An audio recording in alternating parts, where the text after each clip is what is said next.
Assalamualaikum warahmatullahi wabarakatuh. Apa kabar semuanya yang ada di rumah, baik itu di tempat-tempat santai dimanapun berada. Semoga Anda sehat semuanya. Masih bersama saya dalam mengajar dengan nuansa online. Pada hari ini materi yang ingin saya bawakan yaitu tentang mata kuliah Pendidikan Pancasila. Pendidikan Pancasila itu sangat penting, harus diperoleh, harus didapatkan, harus dimaknai dari hati dan jiwa selaku bangsa Indonesia, selaku penerus generasi bangsa Indonesia. Untuk hari ini saya membawakan tema Pancasila sebagai ideologi negara dan sumber dari segala hukum. Baik, kita lanjut. Ada beberapa poin substansi yang akan saya bahas. Substansi yang pertama adalah Pancasila sebagai falsafah negara Republik Indonesia. Ini adalah ketika bangsa Indonesia mempersiapkan kemerdekaan Republik Indonesia, yaitu persiapan itu disahkan pada tanggal 18 Agustus 1945, di mana bangsa Indonesia mencantumkan pembukaan Undang-Undang Dasar 1945 yang diundangkan dalam Berita Republik Indonesia tahun Romawi 2 nomor 7 bersama-sama dengan batang tubuh Undang-Undang Dasar 1945. Di sini di mana disahkan pada tanggal 18 Agustus 1945 sebagai falsafah bangsa. Ingat teman-teman, bahwanya di sini substansialnya ada panitia persiapan kemerdekaan Indonesia, dan di dalam poin-poin pentingnya di mana panitia persiapan kemerdekaan Indonesia mengandung di dalam substansial mengandung filsafat hidup berbangsa dan bernegara secara universal, yaitu secara menyeluruh aspek duniawi dan ukhrawi. Di dalam aspek tersebut juga mengandung mental spiritual, moral dan akhlak untuk bangsa Indonesia. Karena aspek-aspek yang telah disebutkan tadi, yang paling penting adalah akhlak bangsa Indonesia, mana bangsa yang besar harus punya adab dan punya akhlak. Itulah jati diri bangsa Indonesia yang sebenar-benarnya. Dan substansial yang kita bahas nantinya di sini ada 5 sila di dalam Pancasila sebagai ideologi negara dan sumber dari segala sumber hukum. Mana di dalam substansialnya ada 5 sila, yang dimana sila itu pertama ada ketuhanan, yang kedua kemanusiaan, yang ketiga persatuan, dan keempat kerakyatan, yang 5 keadilan.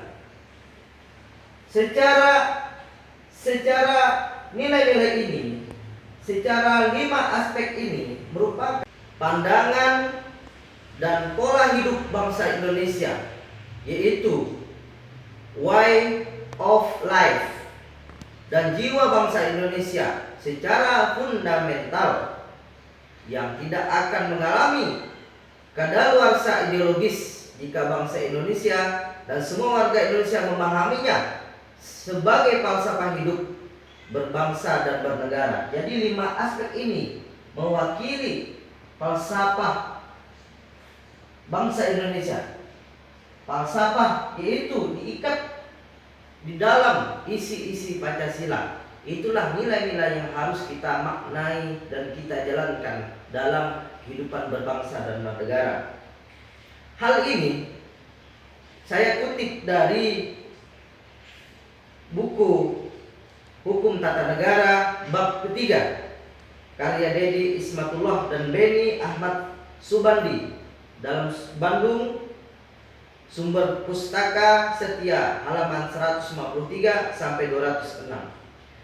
Jadi rekan-rekan semuanya yang saya hormati, nilai ketuhanan yang terdapat dalam buku pendidikan Pancasila di sini bahwasanya isi dari substansial nilai ketuhanan itu keyakinan semua umat manusia sebagai bangsa dan warga negara Republik Indonesia kepada Tuhan yang telah menganugerahkan kemerdekaan kepada manusia, kepada rakyat Indonesia. Dengan rahmatnya yang tidak terkira, setiap manusia berhak meyakini suatu kepercayaan yang terdapat dalam agama yang dipeluknya, serta memiliki hak yang sama dalam menjalankan perintah yang terdapat dalam ajaran agama masing-masing. Di samping itu, dengan sila pertama, semua warga negara berkewajiban menganut agama-agama yang diakui oleh negara, dan sebaliknya melarang keras kepada warga negara yang berpegang kepada paham-paham ateisme, termasuk di dalamnya penyebaran ajaran sesat dan penodaan agama yang telah disepakati. Jadi bangsa Indonesia ini telah mempunyai kesepakatan secara yuridis bahwasanya bangsa Indonesia selalu toleransi dengan semua agama. Jadi dengan hidup dengan aman, damai, dan sejahtera. Baik, aspek selanjutnya yaitu sila kedua, yaitu tentang kemanusiaan yang adil dan beradab, merupakan sila yang mengangkat harkat dan martabat warga negara sebagai manusia. Sila tersebut mengacu pada kedudukan manusia sebagai makhluk yang sempurna karena akalnya. Oleh sebab itu, kemanusiaan adalah humanisasi secara lahir maupun batin. Paham kemanusiaan tersebut dilengkapi oleh konsep keadilan dan keberadaban, artinya penghormatan terhadap hak-hak asasi manusia berdasarkan keseimbangan lahiriah maupun batinnya, penghargaan jati diri manusia dengan kedudukan manusia secara adil menurut peradaban yang dimilikinya. Dan untuk aspek selanjutnya yaitu kerakyatan. Aspek sila yang ketiga yaitu persatuan. Aspek selanjutnya yaitu sila ketiga, persatuan.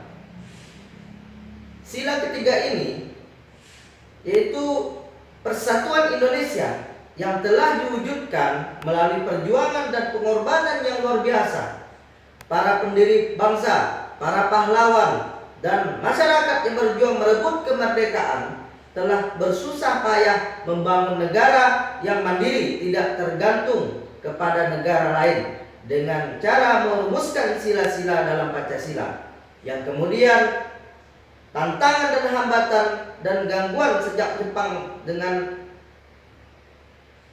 yang bangsa itu kita tidak merasa gentar menghadapi meskipun nyawa harus melayang. Yang aspek selanjutnya yaitu sila keempat, kerakyatan. Kerakyatan yang dipimpin oleh hikmat kebijaksanaan dalam permusyawaratan perwakilan merupakan sila yang menjadi tolok ukur demokrasi.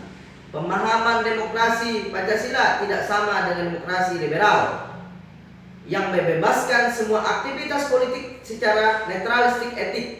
Demokrasi yang dibangun dengan sila keempat adalah demokrasi yang syarat dengan nilai, terutama dengan hikmah dan kebijaksanaan. Hikmah artinya cinta, kebajikan yang banyak, dan kebijaksanaan. Oleh sebab itu, demokrasi harus diimplementasikan dengan jalan penyebaran kebajikan dan kebijaksanaan. Demokrasi yang penuh hikmat, rakyat hikmat akan menghasilkan pemimpin-pemimpin negara yang memahami aspirasi rakyat dan mengambil keputusan melalui pendekatan kemaslahatan masyarakat secara adil dan beradab. Untuk sila yang kelima, keadilan. Sila kelima ini sila yang secara fungsional berhubungan dengan keempat sila sebelumnya. Keadilan sosial bagi seluruh rakyat Indonesia adalah paradigma negara yang berfalsafah pada keadilan. Keadilan yang paling luhur dan agung adalah keadilan Tuhan yang memberi nikmat kepada seluruh makhluknya tanpa pilih bulu dan memilah-milah atas dasar dan alasan apapun. Oleh karena itu, jika sila kelima yang dimaksudkan adalah keadilan sosial bagi seluruh rakyat Indonesia, itu berarti keadilan yang tanpa dibedakan oleh status sosial, status ekonomi, dan kebudayaan yang terdapat di NKRI. Baik, dari hal-hal inilah yang mendasari dari falsafah bangsa Indonesia, Pancasila sebagai ideologi negara dan sumber dari segala hukum. Baik, aspek selanjutnya di dalam substansial pembahasan Pancasila sebagai ideologi negara ada 8 prinsip yang harus teman-teman ingat, bahwa Pancasila konteks sebagai falsafah demokrasi bangsa. Prinsip yang pertama yaitu ketuhanan yang Maha Esa. Prinsip yang kedua adalah kemanusiaan. Prinsip yang ketiga ada toleransi. Sedangkan prinsip yang keempat itu tolong menolong. Dan prinsip yang kelima yaitu interaksi sosial. Prinsip yang keenam adalah prinsip keadilan. Dan prinsip yang ketujuh adalah prinsip kemaslahatan umum. Dan prinsip yang kedelapan adalah musyawarah. Kedelapan prinsip ini merupakan isi dari substansial Pancasila sebagai falsafah demokrasi bangsa. Baik, saya akan bahas poin-poin penting di mana Pancasila sebagai falsafah demokrasi bangsa. Di dalam demokrasi tentu saja ada faktor partisipasi politik dari seluruh masyarakat yang sangat penting, karena politik sosial yang berjasa membangun bangsa Indonesia, dan politik sosial pula yang membebaskan bangsa dari belenggu penjajahan dan kolonialisme Belanda dan Jepang. Hakikat politik sosial menyadarkan semua anak bangsa ini dalam membangun sendi-sendi kehidupan Pancasilais melalui beberapa pandangan, yaitu yang pertama, politik adalah kesadaran rakyat tentang pluralisme sosial dan budaya. Yang kedua, politik adalah keberpihakan pada kebenaran absolut yang tertuang dalam pesan-pesan Tuhan melalui hati nurani rakyat.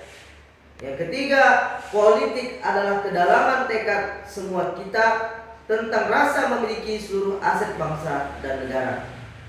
Yang keempat, politik adalah keyakinan tentang kembalinya fitrah manusia untuk jiwanya melalui kejujuran diri sendiri terhadap rakyat dan kepentingan pembangunan bangsa. Sedangkan yang kelima, politik adalah kebebasan setiap kita dalam mengekspresikan kehendak dan kepentingan yang dilindungi oleh konstitusi dan perundang-undangan yang berlaku. Sedangkan yang keenam, politik adalah perwujudan dari keterbatasan manusia sehingga menerima dikritisi demi perbaikan. Sedangkan yang ketujuh, politik adalah egalitas sosial dan ekonomi yang menjembatani berbagai status sosial dan ekonomi seluruh rakyat. Sedangkan yang kedelapan, politik adalah perwujudan kehendak ilahi tentang hak dan kewajiban seluruh makhluk manusia yang telah dimuliakan. Yang kesembilan, politik adalah kemuliaan akal dan pikiran manusia serta jiwa-jiwa yang bersih dari masyarakat. Baik, hal ini, substansial ini merupakan poin-poin penting di mana Pancasila sebagai falsafah demokrasi bangsa mengedepankan partisipasi politik intinya. Dan hal ini juga dikemukakan oleh Nurholis Majid, mengutarakan ide tentang masyarakat madani sebagai tempat bernaungnya demokrasi itu sendiri. Masyarakat madani adalah rumahnya suara hati nurani rakyat yang sesungguhnya. Rumah demokrasi karena dialah yang menampakkan kemajemukan kehendak rakyat yang sesungguhnya. Warna-warni penjelmaan aspirasi rakyat menjadi cermin penting dari kepentingan setiap bangsa untuk menjunjung tinggi prinsip demokrasi, yaitu menemukan kebijaksanaan dalam permusyawaratan dan perwakilan. Sedangkan poin-poin penting selanjutnya di dalam Pancasila sebagai ideologi negara dan sumber dari segala hukum, yaitu konteks dari Pancasila sebagai falsafah demokrasi bangsa, yaitu adanya musyawarah, adanya toleransi, adanya kesepakatan menjunjung demokrasi kebersamaan. Ada 5 aspek, yaitu pertama, keunikan pluralisme bangsa. Yang kedua, keuletan dan kesabaran. Yang ketiga, kebersihan yang tidak terkontaminasi oleh paradigma dan orientasi apapun kecuali kebenaran. Dialah suara rakyat sebagai suara hati nurani. Yang keempat, cinta bangsa dan negara yang dibangun oleh rasa kepercayaan diri dan kejujuran serta tanggung jawab. Yang kelima, bela pati untuk semua kepentingan suci dalam mempertahankan komitmen bangsa yang fundamental, yaitu negara kesatuan Republik Indonesia untuk dahulu, sekarang, dan yang akan datang bahkan sampai akhir dunia ini.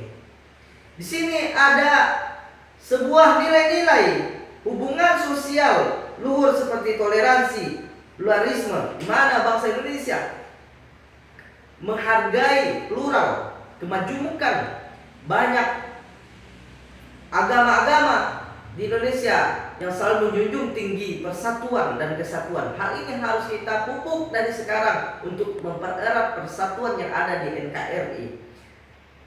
Dapat dilakukan melalui 4 aspek.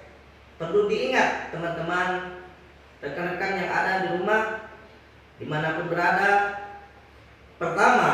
Aspek yang pertama, penghargaan akal manusia. Dengan mengembangkan dunia pendidikan yang terjangkau, bahkan untuk memuliakan akal manusia, cita-cita dan upaya pendidikan sekolah gratis tidak boleh dihentikan oleh pemerintah. Yang kedua, penghargaan terhadap kemerdekaan dengan mewujudkan partisipasi aktif semua masyarakat Indonesia. Yang ketiga, penghargaan terhadap kebutuhan material manusia dengan membangun perekonomian yang mensejahterakan rakyat, baik itu ekonomi mikro dan makro, ekonomi kecil dan ekonomi yang berada di menengah ke atas. Itu harus kita perjuangkan dengan membuka lapangan-lapangan pekerjaan. Itu paling penting. Yang keempat, penghargaan terhadap seluruh aspek, yaitu aset bangsa sebagai amanah dari Tuhan dengan memberdayakan demi kemaslahatan umum. Jadi hal ini merupakan sebagai bangsa yang mandiri. 4 aspek tadi merupakan sebagai bangsa yang mandiri, sebagai bangsa yang berjuang dan upaya memperjuangkan hakikat demokrasi adalah paling penting. Baik itu kita tentu mendapat ancaman dan hambatan dan gangguan. Eksistensi demokrasi yang melambangkan rasa kebersamaan itu harus kita pupuk. Maka ada orang yang ingin menghancurkan rasa kebersamaan kita, itu merupakan unsur mereka itu terpaut kepada hawa nafsu politik saja. Jadi jangan kita ikuti hawa nafsu politik itu, maka kita akan banyak kemudaratan yang akan kita rasakan. Jadi kita harus bagaimana memupuk persatuan dan kesatuan itu dalam kehidupan berbangsa dan bernegara. Yaitu yang ingin saya bahas poin-poin tadi, yaitu ada 8 prinsip. Yang pertama, prinsip ketuhanan yang Maha Esa, konteks dari Pancasila sebagai falsafah demokrasi bangsa. Kalau dalam konteks ini Pancasila, prinsip ketuhanan yang Maha Esa, di dalam itu ada isi bahwasanya kehidupan demokrasi politik ada titik tolak pelaksanaan ketetapan konstitusional dan berdemokrasi. Di dalam pembahasan ini ada prinsip utama adalah ketuhanan, keadilan, dan kemanusiaan. Prinsip ketuhanan itu diartikan sebagai tolok ukur perbuatan manusia yang sadar bahwa jiwa, raga, jasmani, dan rohaninya adalah milik Tuhan, digerakkan oleh kehendak dan kekuatannya. Dengan demikian, sepanjang kehidupannya manusia seharusnya luput dari jiwa raga yang dikuasai oleh politik. Maka harus kita lihat juga bahwasanya harus kita saring juga sendi-sendi yang ingin menghancurkan persatuan kita. Oleh karena itu kita harus menjadi makhluk Tuhan yang taat, selalu beribadah kepadanya. Dengan prinsip ketuhanan, semua manusia memiliki hak yang sama untuk berhubungan dengan Tuhan tanpa perantara, karena Tuhan tidak pernah memilih suku dan bangsa dalam menganugerahkan rahmat-Nya. Baik, untuk prinsip kemanusiaan itu yang saya ringkas di sini adalah bahwa produk akal manusia yang dijadikan rujukan dalam perilaku sosial ataupun sistem budaya harus bertitik tolak dari nilai-nilai kemanusiaan, memuliakan manusia dan memberikan manfaat serta menghilangkan kemudaratan bagi manusia. Prinsip kemanusiaan membangun persamaan antara masyarakat miskin dan kaya. Ada sebuah kerjasama antara masyarakat miskin dan kaya, saling membutuhkan. Mana yang miskin harus juga membantu orang kaya, bagaimana juga orang kaya harus bantu juga ekonomi orang miskin. Jadi itulah salah satu isi dari subjek dari prinsip kemanusiaan, rasa memanusiakan. Itu paling penting, kita harus menjiwainya dalam kehidupan berbangsa dan bernegara. Yang ketiga adalah prinsip toleransi, di mana prinsip toleransi ini paling penting sebagai titik tolak pengamalan demokrasi. Karena cara berpikir manusia itu yang berbeda-beda, satu sama lain harus saling menghargai dan mengakui bahwa kebenaran hasil pemikiran manusia bersifat relatif. Oleh karena itu, musyawarah untuk mencapai mufakat ada panglimanya demokrasi. Jadi mufakat dan musyawarah itu adalah unsur paling penting dalam setiap aspek apapun dalam memutuskan suatu permasalahan. Jadi untuk prinsip yang keempat itu ada tolong menolong. Tolong menolong ini sangat penting. Saudara-saudaraku atau rekan-rekan yang ada di rumah dimanapun berada, prinsip tolong menolong merupakan titik tolak kehidupan manusia sebagai makhluk sosial yang saling membutuhkan. Dalam kehidupan masyarakat harus ditanamkan prinsip tolong menolong sehingga melahirkan prinsip-prinsip lainnya. Prinsip tolong menolong ini yang paling penting adalah kesadaran tentang adanya sikap saling bergantung sebagai wujud konkret bahwa manusia sebagai makhluk sosial. Sila ketiga Persatuan Indonesia yang menggambarkan pengakuan substansial tentang perbedaan-perbedaan yang ada dalam kehidupan masyarakat dengan segala kebudayaannya merupakan energi yang positif untuk saling membantu. Jadi kita selaku warga negara Indonesia yang baik, yang selalu taat kepada hukum, taat kepada perintah Tuhan, maka kita harus saling tolong menolong. Kalau ada di daerahnya, yaitu di desa, kalau ada semacam UKM untuk membuat lapangan pekerjaan, Mari kita tolong generasi muda kita yang pengangguran, kita tolong untuk mereka bisa mandiri, untuk menghidupi dirinya dan keluarganya. Hal itulah yang paling penting, prinsip tolong-menolong dalam konteks Pancasila sebagai demokrasi bangsa. Yang kelima adalah prinsip interaksi sosial. Hal ini paling penting di antara 4 prinsip tadi yang saya telah sebutkan. Prinsip interaksi sosial di sini konteksnya adalah prinsip yang merupakan titik tolak bahwa manusia sebagai individu dengan individu lainnya akan melakukan interaksi karena manusia sebagai human relation yang secara alami interaksi sebagai embrio terciptanya masyarakat. Jadi ada semacam interaksi sosial antara vertikal dan horizontal, antara atasan dan bawahan. Begitu juga yang bawahan harus membantu juga untuk kinerja atasan supaya ada sinergi, ada interaksi. Interaksi itu dapat kita lihat di desa-desa kita, ada semangat gotong royong. Gotong royong itulah yang harus kita budayakan dalam kehidupan berbangsa dan bernegara yang ada di Indonesia. Yang prinsip yang keenam yaitu prinsip keadilan. Antara prinsip interaksi sosial itu ada satu keterkaitan dengan prinsip keadilan, di mana prinsip keadilan atau al-mizan yaitu keseimbangan atau equilibrium antara hak dan kewajiban merupakan titik tolak kesadaran setiap manusia terhadap hak-hak orang lain dan kewajiban dirinya. Jika ia berkewajiban melakukan sesuatu, ia berhak menerima sesuatu. Keduanya harus berjalan seimbang dan dirasakan adil untuk setiap dirinya dan orang lain. Dari prinsip keadilan ini adalah sama rasa, sama tinggi, sama rendah. Hal itulah yang harus kita tanami, harus kita jiwai dalam kehidupan berbudaya, berbangsa dan bernegara. Karena bangsa kita bangsa yang sangat menitik beratkan kepada unsur-unsur keadilan dalam setiap aspek kehidupan masyarakat. Aspek yang selanjutnya yaitu aspek yang ketujuh, yaitu prinsip kemaslahatan umum. Hal ini sangat penting.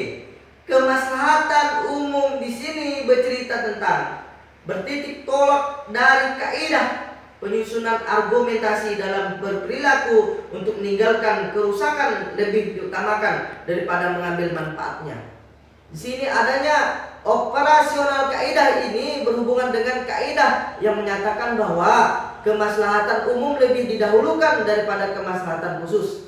Kaidah umum yang dijadikan titik tolak kemaslahatan dan situasi dan kondisi tertentu dapat berubah sebagaimana dalam situasi emergensi atau darurat. Kaidah kemudaratan berpijak pada kaidah umum bahwa secara kemudaratan membolehkan berbuat sesuatu yang asalnya dilarang. Pandangan filosofis berkaitan dengan prinsip-prinsip tersebut adalah berakarnya hakikat demokrasi dalam kehidupan manusia, sehingga apabila demokrasi dimanifestasikan yaitu kedamaian, keamanan, kesejahteraan bukan hanya diperoleh oleh golongan tertentu, melainkan untuk seluruh umat manusia. Jadi prinsip-prinsip tadi untuk kemaslahatan masuk juga substansial semua prinsip demokrasi yang diproduk atas dasar kemaslahatan dapat ditinjau dari 3 aspek. Yang pertama, kemaslahatan karena sesuai dengan petunjuk umum, konstitusi dan perundang-undangan yang berlaku. Yang kedua, melihat sifat yang sesuai dengan tujuan demokrasi yang mengharuskan adanya ketentuan agar terciptanya suatu kemaslahatan. Yang ketiga, melihat proses demokrasi terhadap suatu kemaslahatan yang ditunjukkan oleh pemilihan umum. Maksudnya adalah kemaslahatan yang diciptakan diakui legalitasnya oleh rakyat. Yang terakhir, prinsip musyawarah. Musyawarah di sini kita sering melakukan pertemuan, sering melakukan kunjungan, sering melakukan rapat-rapat. Tentu setiap keputusan itu ada win-win solution. Win-win solution itu dilakukan dengan musyawarah. Musyawarah itu adanya hubungan timbal balik antara mengajukan gagasan dan mendengar gagasan. melahirkan prinsip musyawarah, baik yang dilaksanakan secara langsung antar perorangan dalam pergaulan sehari-hari maupun secara langsung melalui mekanisme dan pelembagaan yang dipilih dan ditetapkan bersama. Jadi ada satu keputusan yang harus ditaati dan disepakati, itulah yang nanti akan melahirkan sebuah keputusan yang bersifat sistematis dan bisa menjadikan tolak ukur kita untuk menjadi masyarakat yang adil dan makmur. Hal itu harus kita tanamkan dalam kehidupan sehari-hari. Kedelapan prinsip itu yang paling penting adalah di dalam bermasyarakat harus mengutamakan musyawarah paling penting. Hal ini juga didukung oleh pendapat dari Nurcholish bahwasanya menurut beliau masyarakat yang diatur oleh prinsip-prinsip musyawarah tidak ada kebenaran mutlak ataupun dalil-dalil mati yang menentukan tingkah laku manusia. Dalam musyawarah dan pembahasan itu yang harus dicoba dengan tulus oleh setiap peserta adalah mendengarkan, memahami, dan menghargai pendapat orang lain. Itu paling penting. Mendengarkan, memahami, dan menghargai pendapat orang lain itu sangat penting dalam bermusyawarah. Ya, jadi dalam musyawarah pembahasan itu harus dicoba dengan tulus oleh setiap peserta adalah ketiga hal tadi. Dan pada urutannya memberi pendapat dengan penuh ketulusan dan rasa hormat kepada para pendengar. Jadi ketika kita pemuda mendengar pendapat dari tokoh-tokoh orang tua kita harus dengarkan, pahami. Kita harus dengan memahami mereka dengan tulus. Hal itu harus ada adab. Adab itu paling penting dalam setiap aspek dalam substansi musyawarah. Jadi hal yang terakhir yang saya ingin bahas yaitu tentang Pancasila dalam pembukaan Undang-Undang Dasar tahun 1945. Hal ini merupakan masuk dalam konteks yaitu sumber hukum. Sumber hukum Pancasila sebagai ideologi dan sumber dari segala hukum. Hal ini yang terakhir ini sangat penting harus kita ingat dan kita kaji.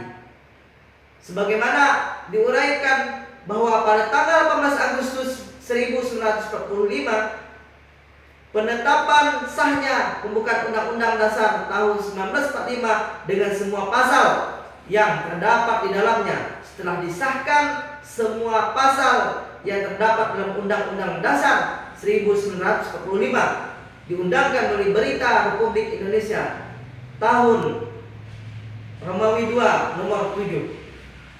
Dan dari pembukaan Undang-Undang Dasar 1945 itu substansialnya mencerminkan hukum tertinggi dari semua persatuan hukum dan perundang-undangan yang ada. Bahkan semua pasal yang terdapat dalam Undang-Undang Dasar tahun 1945 berada di bawah pembukaan Undang-Undang Dasar tahun 1945. Tingkatan yang tertinggi dari semua pasal dalam Undang-Undang Dasar tahun 1945 menunjukkan adanya keharusan unitasi perundangan-undangan yang terdapat dalam Undang-Undang Dasar tahun 1945. Hubungan kausalitas dan organis semua pasal menyatu padu dengan isi pembukaan Undang-Undang Dasar tahun 1945. Jadi pembukaan Undang-Undang Dasar tahun 1945 adalah penegasan tentang segala harapan bangsa Indonesia tentang tujuan dan prinsip-prinsip kehidupan berbangsa dan bernegara yang merdeka, berdaulat. Pembukaan Undang-Undang Dasar tahun 1945 berisi sebagai berikut, bahwa sesungguhnya kemerdekaan itu ialah hak segala bangsa dan oleh sebab itu maka penjajahan di atas dunia harus dihapuskan karena tidak sesuai dengan pri kemanusiaan dan pri keadilan. Alinea ke-1. Jadi hal-hal ini juga masuk ke alinea yang kedua, yaitu perjuangan dan pergerakan Indonesia telah sampailah kepada saat yang berbahagia dengan selamat sentosa mengantarkan rakyat Indonesia ke depan pintu gerbang kemerdekaan negara Indonesia yang merdeka, bersatu, berdaulat, adil dan makmur. Jadi hal-hal ini saja yang dapat kita bahas untuk pertemuan kita pada hari ini. Semoga bermanfaat bagi kita semua. Jangan lupa, pendidikan Pancasila tidak hanya dihafal, tetapi harus dimaknai jiwa dan dimaknai oleh hati dan jiwa kita untuk menjadi bangsa yang besar. Wassalamualaikum warahmatullahi wabarakatuh.